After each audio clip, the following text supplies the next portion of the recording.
ज़कात को ज़कात कह कर देना इसका शरन क्या हुक्म है। चुनांचे मुस्तहिक ज़कात आदमी को ज़कात देते वक्त ज़कात को ज़कात कह कर देना ये कोई ज़रूरी नहीं है कि हाँ ये लीजिए मैं आपको ज़कात का पैसा दे रहा हूँ, ये बोलना ज़रूरी नहीं है।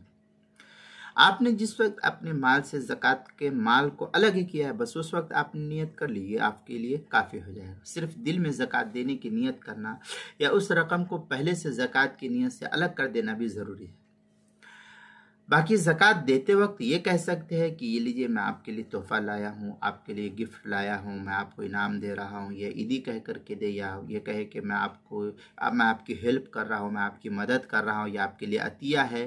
तो ये सब सूरत हाल जो है आप बोल सकते हैं, इसकी इजाज़त है, या इस तरीक़े से कहने में कोई हरज की बात नहीं है।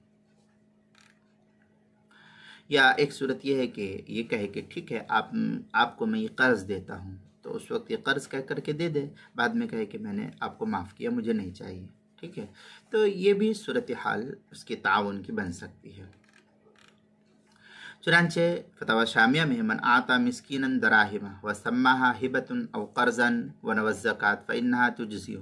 फतवा शामी जिल्द नंबर 2 सफ़ा नंबर 268। फतवा हिंदिया किताबुज़्ज़कात जिल्द नंबर 1 सफ़ा नंबर 170। मकतबा हक्कानिया पुशावर का छपा हुआ अल-बहर राइज जिल्द नंबर 2 सफ़ा नंबर 212 पर इसको नकल किया गया है।